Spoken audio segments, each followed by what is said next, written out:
Welcome to Dicejunkies, and this is Perception Check, episode 35, where we talk about the death of the Kinect and November game releases and more. Q. Damien. And I'm Xenodamus. Hope you enjoy.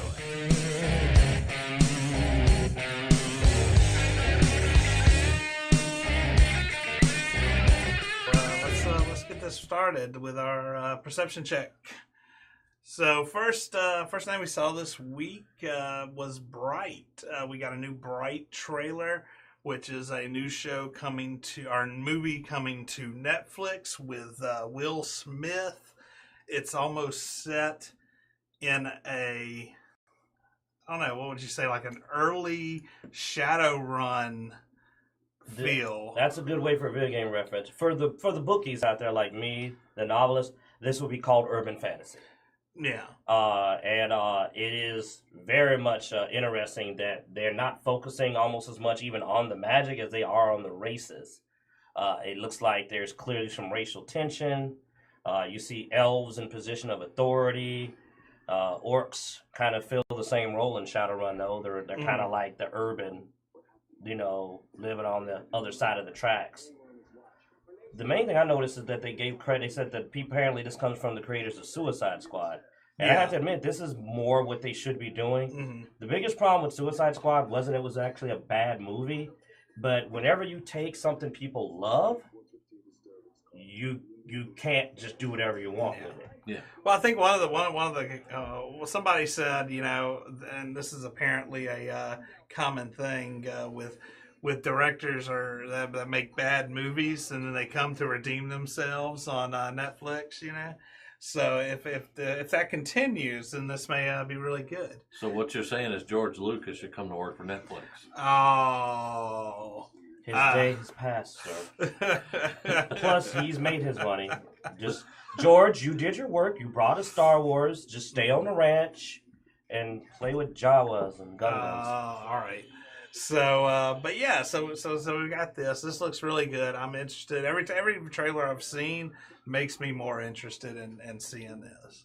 Once I heard that, I said I can see the Suicide Squad influences, and my first thought is, yeah, this crew is way better at original content. They're way better at making their own stuff. This is interesting. The style looks a lot better. They should stick to doing their own thing. But then I prefer original content than rehashes anyway. Yeah.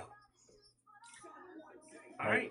Any other, you got anything on this one, Damien? What do you think? Will Smith. Yeah, I know you don't like Will Smith. No, I do like Will Smith. Oh, you like Will Smith? Yeah. I thought you said before this that you didn't like I said I hated him because he's so fucking funny. Oh, okay.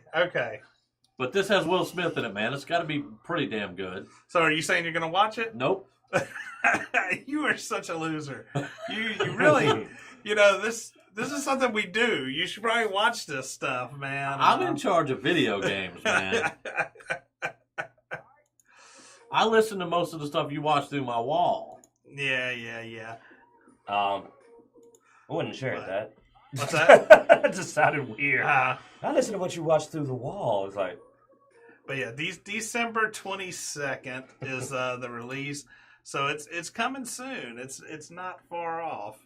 And some people criticize, if you don't mind a short aside about Netflix, some people criticize Netflix for all the stuff it's putting out. But you know what? That's how you get interesting original content. You're going to get some flops in there. I don't know who would be criticizing them for all the stuff that's coming out. They do damn good stuff. And they do a lot of it. We don't watch everything. No, we don't watch everything. But because everything is not our taste. Mm-hmm. But that's my thing, is they're not trying to push to just people that are our taste. They're trying to do a network that has a wide variety of stuff. And a lot of people are happy with that other content. Guess what? The great thing is, it's not getting in the way of what I'm watching. Mm-hmm. I got to click on it to watch it. It's sort of like YouTube. If I don't want to watch something on YouTube, like people are all like up in arms about, I don't want that on YouTube. And it's like, well, just don't watch it. Same thing with Netflix. You don't like something they put out, just don't watch it. Guess what? They got numbers on those things. They see how many people watch it. If nobody likes it, nobody watches it, or the people that do watch it, rate it poorly, guess what? They'll probably not make much more of that. Mm-hmm. And that's my thing.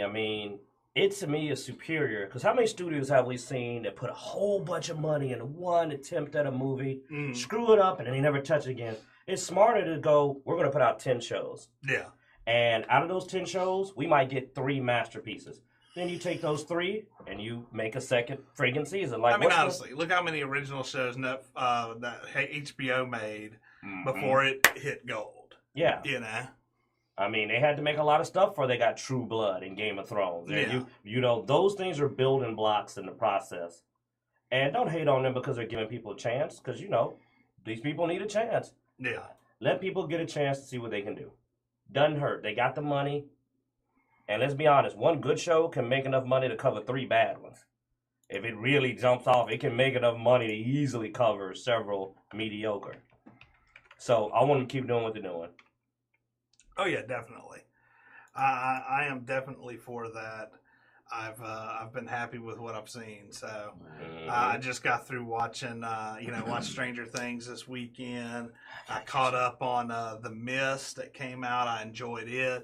Now I'm not sure if The Mist was a Netflix original or not. I can't remember. No. But they have a lot of good content. Whatever the point. And because you don't do this much, they put out a lot of stand-up comedy, man. It's freaking awesome. They do put up a lot of stand-up Some comedy. of the comedians, I've never seen them before, and they're freaking hilarious. And you'll be like, whoa, why did I not know about this guy? This guy had me rolling on the floor laughing. And he literally will go like, this is my first ever special. They'll actually come up there and say, yeah, Netflix gave me my first ever special. And they're freaking funny. So screw that, man. Don't you hate on somebody that's giving people a chance, because we can find talent that way. Mm-hmm. Oh yeah. So next thing we have is about the Xbox Kinect. Apparently, the Xbox Kinect has seen the end of life. Xbox has decided to discontinue making any more of their Kinect systems. So basically what's on the shelf and in the warehouses now, that's it. Now that doesn't mean they're not going to change their mind somewhere down the road or anything like that. But as of right now, Kinect is finished. So what was the thing with Kinect?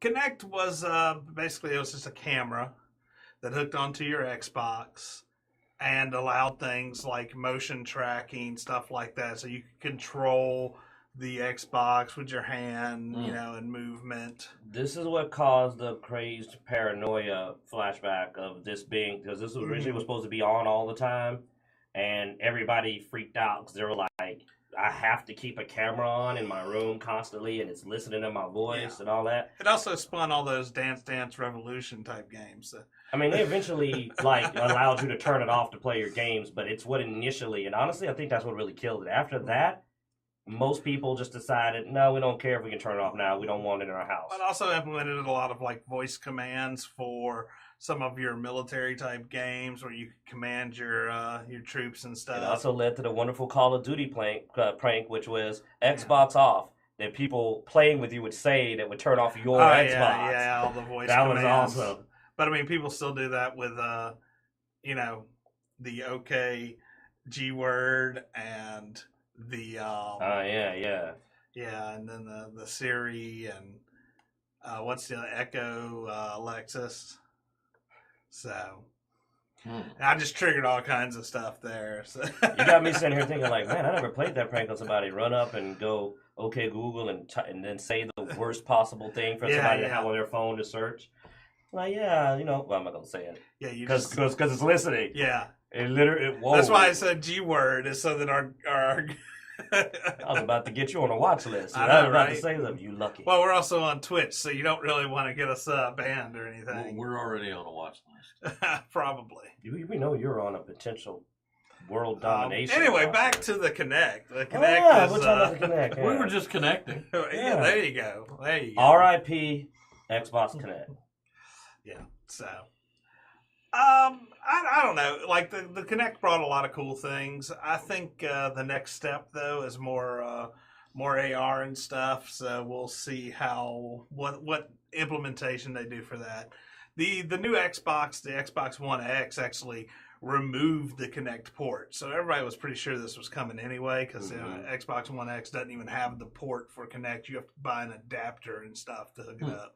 No, that didn't sell. I mean, you make the decision. You go like, nobody wants this. And honestly, I don't think it was so much a bad product as it just got a really bad start and never got over the reputation. Yeah. All right, so let's see. What do we have next? What do we? Let's see. We have something that Mr. Damien here pushed out. The big Knights of the Old Republic fan. Knights of the Old Republic is getting a little bit of a revival. It's one of the Xbox games that is going to be compatible on the Xbox One and is coming to the Xbox One. Now, I wasn't able to, I went and looked, but I wasn't able to confirm that the graphics got a little bit of an upgrade, but that is a rumor that they are getting a little bit of an upgrade when they go to Xbox One. Needs more than a little bit. It's still one of the greatest games ever, but on Xbox One especially, it's gonna look dated if they don't. Yeah, I mean, to me, it doesn't matter. I still play it to this day on computers. I still play pixel games. I know I go way back if I feel like it. It's like you said though, it is one of the greatest games. I think it opened a lot of doors for RPGs that came after it. A whole new level of storytelling, in my opinion. I think this is the thing that caused games like Dragon Age Origins to come out, and Mass Effect, and even Divinity. I stole that from him. Just that good storytelling. Yeah. But honestly, because I'll tell you right now, if they gave it a graphics update, I'd pay $60 for it, especially with a nice graphics update. Oh yes. Ooh, you telling me you wouldn't, man? Some really updated. I'd be all over that. Now, another one that Damien pushed out to us was Sword Art Online, Gun something. What was it again? It was Fatal Bullet. Fatal Bullet. Yeah. Fatal Bullet. You have it in front of you. Well, I'd already pulled up something else. It's the gun arc. Yeah, I call it the gun arc myself. I'm assuming it's the gun arc. It's releasing in February. Yeah. So there is a trailer for it, but of course, I don't know. We may end up getting copyright infringement for Sword Art Online. I don't know. That's what we're all about, man. I'm trying to take off my role model. Not Nintendo. Oh, well, true. Man, I want to be like Jim Sterling and just do that on purpose. Just break every copyright so nobody gets the money. That is so awesome. Yeah, that was a good call. But yeah, so this looks good. Let's see. Adventure begins in a virtual MMO gun game. That is the gun arc. That is the gun arc. Depending on how it plays, it can be fun. Because honestly, I'm the kind of psychopath who would go into a gun game and then bring a sword and be like, I just want to use a sword in this gun game. Well, whoa, that looks MMO-ish almost. That's what character. Well, it's supposed to be MMO-ish. I mean, it's supposed to take place in an MMO. So. Oh, looks like there's going to be some variation here in the story. Well, I mean, the other Sword Art stuff has had its own little variations and stuff. So, I like the gun arc though, so I am interested in seeing how well it goes. But I'll be in it for the action because the story in that arc was okay to me. But I mean, I like stabbing people who have guns. That's fun. Well, heck, there's got mechs in here as well. I like cutting mechs down with swords too. Xenoblade Chronicles, baby. Take a sword to a mech fight. The reason I shared it is because our community, in Dicejunkies, there was a lot of interest in the Sword Art Online stuff. Well, yeah, I mean, we have a pretty large anime community. Yeah. So, and so you mix anime and gaming. That's us, man. Yeah. So. Oh, you apparently don't play as Kirito. See, I don't even know who that is. I don't know a lot about it. Anime. Yeah, I don't know a lot about it. I just thought that it was interesting, and some of our people would like to know about it. We're gonna do some more research because if you get to make your own character, then I'll get into that. I'd love to make an original character and play it. Yeah. Especially because I'll be the first black guy in that because I did not see a brown face. Just to throw everybody out, be like, who's that strange brown guy? I mean, we talk about diversity in U.S.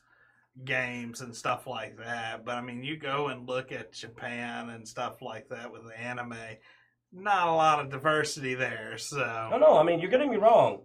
that's what's fun about it. It's fun making the really different character because you're unique. Mm-hmm. And then when they do the diversity in anime and stuff, Don't so bring it up, don't horribly bring it up, don't bring it up. stereotypical. Oh, I hope if I put his skin to brown, I won't end up with these big lips and Yeah, just like yeah, an yeah. afro by default. They're like, "What? You're brown." But you know what they Yeah, won't do though? the I only- won't make less money than everyone else. The only hair option you have if you change your South skin Park. color to black is dreads.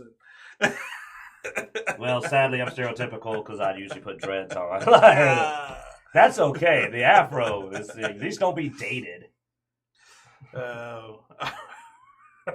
Yeah. Let's see. This came back up in the news, which was already rumored once before.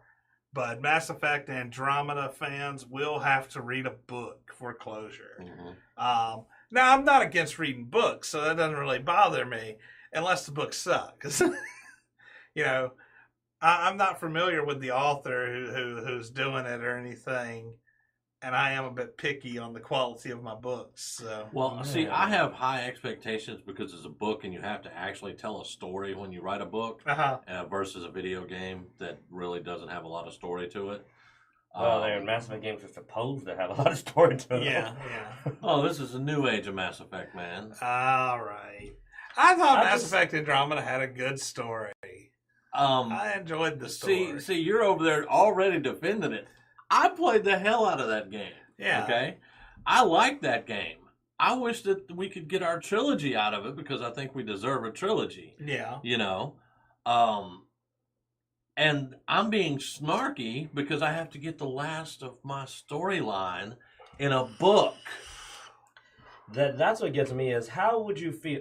It's acceptable to play a game that doesn't have a true ending to the story if it is a predetermined arc. And it was.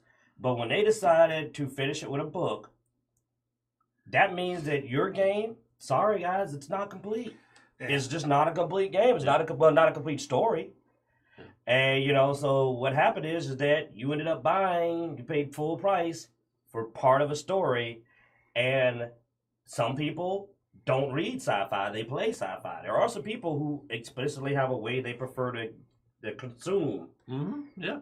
Now, we happen to all be avid readers, so, you know, but there's some people out there that don't want to sit down and read a freaking book about Andromeda. Yeah. I'll read the book, but I would prefer to have my game. Yeah. I wish I had the game, but I mean, reading the book is going to be fine, I think. I might cover that in our first book of the month club. Now you copying DeFranco.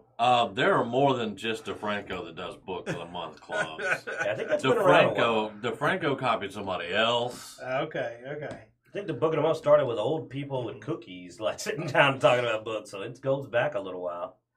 And I mean, I don't own a game, so y'all guys have way more right to feel upset about it, but it's just, I feel disappointed even for y'all just because I'm like, I know you'd rather be playing it. You know, he's trying to keep a stiff upper lip, man, but you'd rather be playing it. Because first of all, it can't be your story. That's the biggest problem is that what's the funnest part about Mass Effect? You telling the story of your Shepard, your Pathfinder.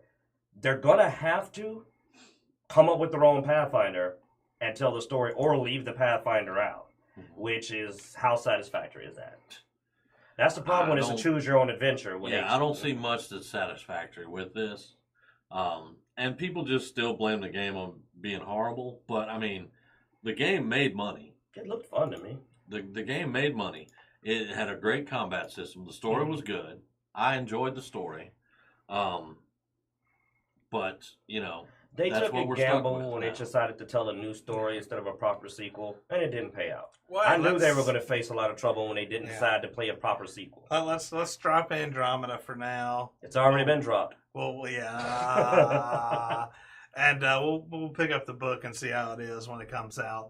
But next on our list is we're at the end of the month. October is coming to a close. We got new games, a new list of games coming out in November. Anybody excited about any of them? I know the closest one and probably one of the most popular to come out soon is going to be Call of Duty World War II. Now, this one, This is the one I thought they'd never make. yeah. I'm actually looking forward to it. The only thing, I actually want the World War II campaign. I've never really liked the zombies and stuff in Call of Duty, and I'm hoping that it doesn't turn into a big prevalent thing. I want this. Yeah. Is anybody else noticing something's missing here? I'm not seeing a lot of the thing. The guys they're shooting don't look very Axis of Evil-y. I haven't really seen much of the enemy as of yet. But, I mean, I do know in the multiplayer they have taken out the Nazi symbols and anything like that has been removed from the multiplayer. Now, it is supposed to still be in the story mode and everything. There have been several complaints about it, though. But, I mean, it's multiplayer. You're not really going along with the story anyway. It's all about just shooting each other, so what's it really matter? Yeah, I mean, my biggest thing is that I look at this and I have to just kind of be like, how do you feel about it? Well, actually, let me ask you first. Like, the multiplayer, they're pulling the Nazi, preferably, let's just call it, out, apparently. Do you think that's a problem? Is that being too sensitive? No, I mean, it's the multiplayer. Once again, what's it matter? Some people like to play as the bad guys. I mean, they complained about Fallout 4 because they thought you couldn't be evil. Well, here's enough. the thing, though. Because multiplayer allows you for character creation and all that stuff, I mean, you can have a black female, let's say, be, running around in multiplayer. So that's not going to fit the theme and the time anyway. Multiplayer. Oh, there you go. Yeah, multiplayer is supposed to be more of an inclusive environment. It's all about the shooting, the attacking each other, and all that. Has nothing to do with the story. You know what? I don't want multiplayer to mess with my story, to be honest. So to keep that separate out of the story, and to pull the symbols and stuff like that to even make it even more prevalent that this is separate, this is multiplayer. I mean, we've complained about multiplayer messing with our stories anyway. So, the more you can separate multiplayer from my story, the better to me. Yeah. You're right. I actually changed my stance on this now because thinking about it, it isn't really. The sad part is you can't get mad at the Call of Duty team because the reason they almost have to do that too is because the players. I mean, if you've heard about the community, there are some people that will be yelling German. I mean, acting a plumb fool. Yeah. And God forbid they win a match. It's a shame, but they almost have to because it isn't that the game would be offensive. It's that people would definitely make it offensive. The only time I get mad when you change stuff and take stuff out that's historic or whatever is when you're telling me of the story that's supposed to be based off of reality. Yeah, it's got to be in the story mode. It's got to be in the story mode. As far as doing it in multiplayer, hey, if that makes somebody feel more comfortable playing multiplayer because they don't have to look at that stuff, I mean, some people are sensitive to it, whatever. It doesn't bother me. It doesn't hurt the story, so I don't care. And it is a community. It's a social community. Yeah. So in a social community, as much as I hate to agree with SJWs, I have to admit, this is the social aspect of the game. You don't want any seriously inflammatory content. Yeah. Because I won't lie, dude. As much as I say I wouldn't mind, if I got put on a Nazi team and I didn't want, and like let's say there's a random element to it or they shift the teams around, I'd probably not play a Nazi. I won't lie. I actually would probably be like, I'm just going to drop and wait until I get back on the other side. So just skip the whole problem. If you're shooting people online, don't bring the politics into it. That's a brilliant way to do it. Yeah, there you go. Like us, try to avoid the friggin' politics when you're online. Yeah. Now, when the cameras go off, political as hell. Next game we have listed is Neo Complete Edition, which is coming out for Windows. It's already out on console. Dude, that's the one I didn't get to play because you have the PlayStation and I got the Xbox. Yeah, that's the feudal Japan.